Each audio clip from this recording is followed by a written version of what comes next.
एखादी पंक्ती अशीही लावू ज्यामध्ये भावनेचं तेल असेल, नात्यांची वात असेल, माणुसकीची ज्योत असेल, ज्याने आपण आपल्यासोबत इतरांच्या आयुष्यात उजेड निर्माण करू शकू. सध्या गरज आहे अशा पंक्त्यांची, ज्या एक दुसऱ्यावर जळण्याची नाही तर एकमेकांसाठी जळण्याची वृत्ती निर्माण करतील.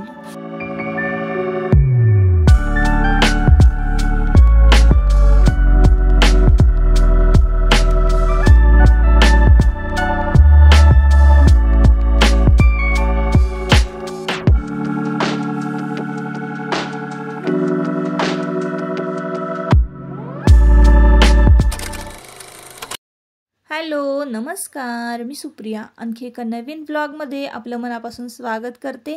तुम्हाला आजचा दिवस सुखाचा, आनंदी आणि आरोग्यदायी जाओ. तुम्ही जी काही स्वप्न पाहिली असतील ती सगळी स्वप्न तुमची पूर्ण होत. त्याचबरोबर शुभ संध्याकाळ सर्वांना. संध्याकाळची वेळ आहे आणि आज आहे आषाढी अमावस्या म्हणजे दीप अमावस्या. काही ठिकाणी या दिवसाला दीप अमावस्या असं सुद्धा म्हटलं जातं. आजच्या दिवशी दीपपूजन केलं जातं. तर ताईंनो, आजचा हा जो दिवस आहे तर तो आषाढ महिन्यातील शेवटचा दिवस आहे. उद्यापासून श्रावण महिन्याला म्हणजे श्रावण महिन्यासारखा पवित्र महिना नाही असं म्हणूया आपण, आणि उद्यापासून श्रावण महिन्याला सुरुवात होणार आहे. तर आजच्या दिवशी की नाही घरोघरी बघा जेवढे पण काही दिवे असतील, जेवढ्या काही पंत्या असतील, छान लखलखीत घासून पुसून स्वच्छ केल्या जातात आणि त्या पंत्यांचं, त्या दिव्यांचं, समयांचं पूजन केलं जातं. तर बघा आता संध्याकाळची वेळ आहे आणि मी सुद्धा घर छान सगळं आवरून घेतलेलं आहे. झाडझटक स्वच्छता केलेली आहे आणि संपूर्ण घरातला जो काही पसारा असतो ना तो हा तिन्ही सांजेच्या वेळेला आवरलेला असावा. आपलं किचन स्वच्छ असावं. तर संध्याकाळच्या वेळेला ना आज दीपपूजन करायला घेतलेलं आहे. आपण जेव्हा दीपपूजन करतो ना तेव्हा आपल्याबरोबर घरामध्ये जी लहान मुलं आहेत ना त्यांना सोबत घेऊन बसायचं. आता दीपपूजन म्हटलं की हा खूप छोटा सण झाला पण तितकंच महत्त्व आहे याला. तर काय ना आपण काय करतो, छोटे मोठे सण असे जे हे आहेत तर ते काही पुढच्या पिढीला माहिती नसतात आणि माहीत पडावे. प्रत्येक सणाचं, छोट्या छोट्या सणांचं महत्त्व आपल्या पुढच्या पिढीला कळावं यासाठी ना आपल्या घरातल्या लहान मुलांना ही सण करताना, साजरी करताना, आपण जे काही पूजा करतो तर ते करताना ना त्यांना सोबत घेऊन बसावं. म्हणून बघा मी देवाला घेऊन बसलेली आहे आणि देवा मला विचारत होता की मम्मी हा हे काय चालू आहे तुझं, हे काय करतेस तू? तर म्हटलं आज दीपपूजन आहे. आषाढी महिन्यातील शेवटचा दिवस आषाढ अमावस्या म्हणजे दीप अमावस्या, दिव्याची अमावस्या असं सुद्धा म्हटलं जातं या दिव्याला, म्हणजे ह्या दिवसाला. आणि आजच्या दिवशी ना घरातले सगळे दिवे ना मी स्वच्छ घासलेले आहेत. घासून पुसून एका कापडाने कोरडे केलेले आहेत, वाळवून घेतलेले आहेत. तर देवघरामध्ये मी पिवळं असं वस्त्र हंतरलेलं आहे. आज आहे गुरुवार, तर गुरुवारी ना पिवळं वस्त्र हंतरायचं देवघरामध्ये आणि स्वतःही आपण पिवळ्या रंगाची साडी वगैरे घातली तरी चालेल. पण आता मी ही नेसलेली होती त्यामुळं मग मी काही चेंज केली नाही. आणि असं पण छोटासा सण आहे आणि बऱ्यापैकी छान अशी अंगावर माझी साडी होती म्हणून मी चेंज केली नाही, असू देत म्हटलं. तर पिवळ्या रंगाची आवर्जून गुरुवारच्या दिवशी वस्त्र परिधान करायचं. गुरुग्रह जो आहे आपला तो स्ट्रॉंग होतो, मी असं ऐकलेलं आहे.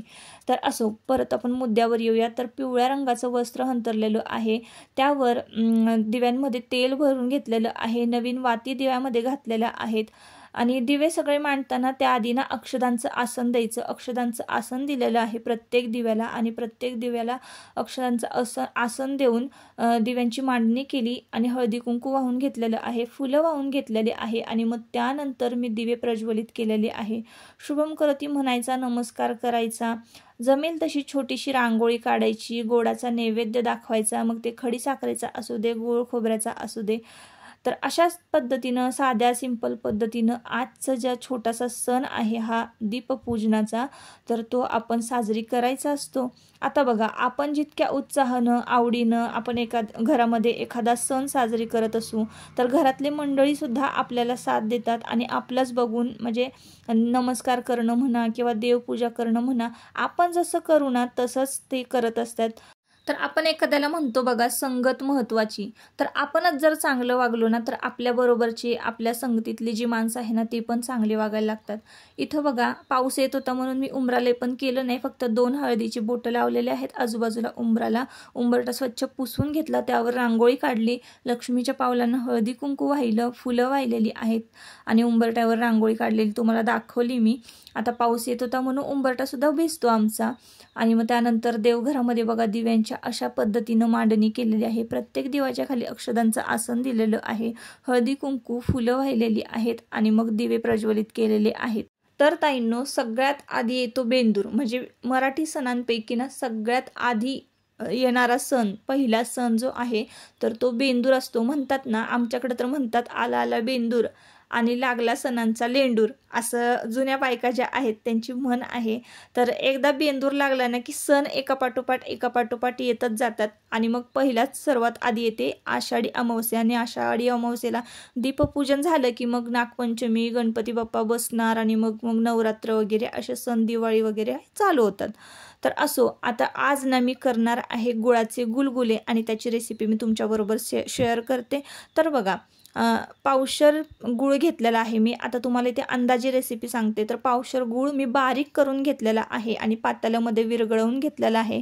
एक तांब्याभर पाणी ओतायचं त्यात आणि विरघळवून घ्यायचं आहे गूळ. गूळ विरघळलं नाही की थोडंसं मी पाणी जे आहे तर ते गरम केलेलं आहे आणि त्यामध्येच गूळ मी विरघळवून घेतलेलं आहे. गुळाचं पाणी गाळून घेतलेलं आहे एका पातेल्यामध्ये आणि 2 ते 3 चमचे मी बेसन पीठ घातलेलं आहे गुळाच्या पाण्यामध्ये आणि छान फेटून घेते. इतकं मस्त फेटायचं आहे ना की एकही गुटळी व्हायला नाही पाहिजे पाण्यामध्ये गुळाच्या. आणि मग आपल्याला त्यामध्ये घालायचं आहे गव्हाचं पीठ. आता प्रमाण कसं आहे बघा, 3 चमचे मी बेसन पीठ घातलेलं आहे ना, तर तुम्हाला 1 वाटीभर, आता अंदाजे तुमच्याकडे वाडगं जर असेल दोन्ही तळा हातामध्ये बसणारं तर ते घ्यायचं आणि तेवढं वाडगं जे आहे ना ते गव्हाचं पीठ घ्यायचं आहे. तर मी अशा पद्धतीनं गव्हाचं पीठ घेतलेलं आहे आणि ते मस्तपैकी ना त्यामध्ये चमच्याने टाकत जायचं आणि हलवत जायचं.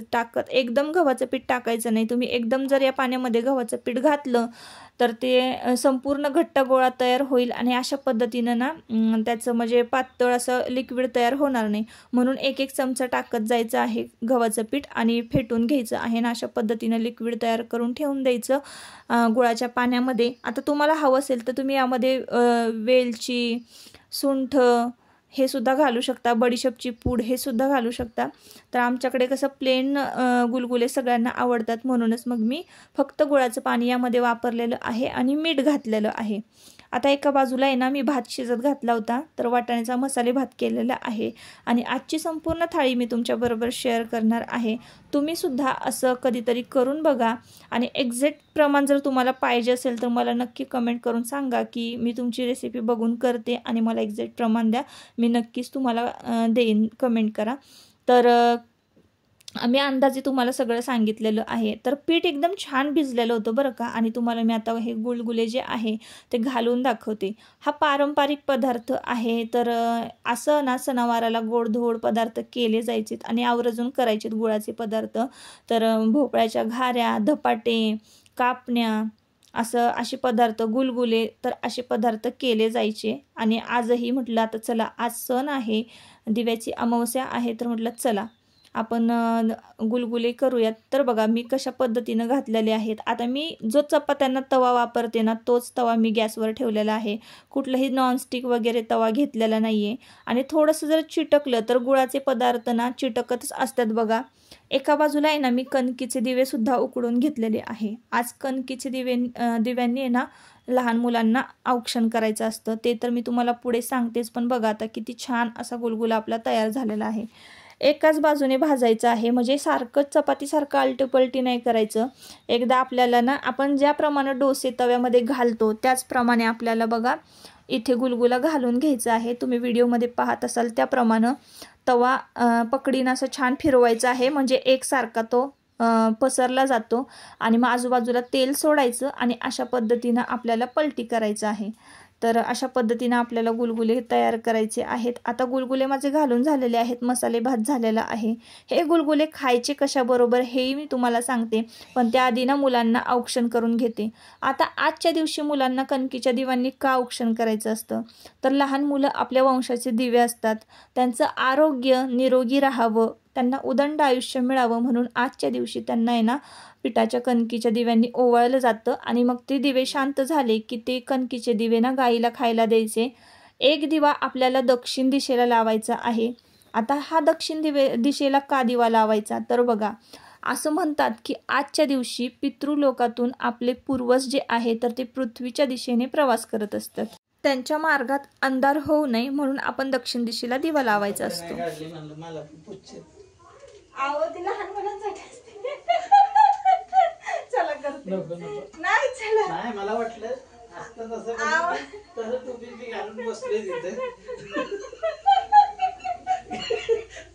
तुम्ही आलं नाही काढायला पण माझं पण केलं तिथे बसलोय तर माकडे आले तिकडे करत बसले। अरे चला की तुम्हाला ऑप्शन करते असं काही नाही, काय होतं लहान मुलांसाठी असतं ते आजचं दिवस। चला तुम्ही माझ्यासाठी लहानच आहात, तुमचा लाड पुरवणार। चला चला ना वाटलं हा हा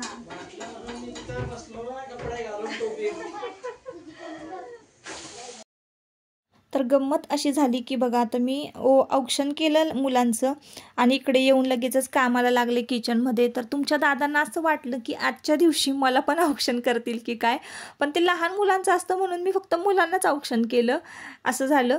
खरं तर त्यांना पण करायला पाहिजे होतं पण केलं नाही, केलं काही हरकत नाही, लहान मुलांसाठीच ते असतं। पण त्यांना असं वाटलं की माझं पण औक्षण करेल की काय असं, म्हणून मग मला पण हसायला आलं। ते वाट बघत बसले माझी मला कधी औक्षण करतेही आणि मी आतमध्ये येऊन कामाला सुरुवात केली असं झालं।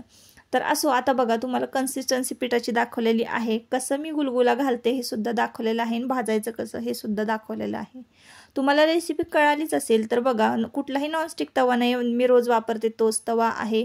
भरपूर असं तेल घातलेलं आहे, कोणी कोणी बघा डायरेक्ट तेलामध्ये डीप फ्राय पण करतात, म्हणजे पूर्णपणे तळतात पण आम्ही असं तळत नाही, असं छान भाजूनच गुलगुले करतो। आणि अशा पद्धतीनं बघा मी गुलगुले केलेले आहे, त्याला मस्त अशी जाळी पडते पहा तुम्ही। आणि तवा जो आहे ना तो असा छान फिरवायचा म्हणजे एकसारखा गुलगुला पसरतो, कुठेही जाड पातळ असा होत नाही। तर अशा पद्धतीनं ना तुम्ही कधीतरी गुलगुले करून बघा, एकदम टेस्टी लागतात, गुळाचे असतात, पौष्टिक असतात, त्यामध्ये कुठल्याही प्रकारचा मैदा नसतो आणि खायला आरोग्याला एकदम हेल्दी असतं या दिवसांमध्ये विशेष म्हणजे। तर इकडे बघा दिवा लावला होता आणि देवांश तिथेच त्याचं खेळणं चालू होतं। इकडे बघा गुलगुले छान भाजून झालेले आहेत आणि आता ना मी नैवेद्याला ताट करत आहे। तर आजचा बेत कसा आहे, मसाले भात केलेला आहे वाटाण्याचा, गुळाचे गुलगुले केलेले आहेत आणि ते दुधाबरोबर खायचे असतात। गरम गरम दुधाची वाटी, मसाले भात मस्तपैकी आणि गोड गोड गुलगुले, चटपटीत मसाले भात, अशी आजची थाळी होती। तर आता नैवेद्य दाखवून घेतो आणि आता आजच्या व्हिडिओचा मी इथंच शेवट करते। जर तुम्हाला व्हिडिओ आवडला असेल, आजची थाळी आवडली असेल तर नक्की आपल्या चॅनलला सबस्क्राईब करा आणि व्हिडिओला लाईक करा। चला बाय बाय।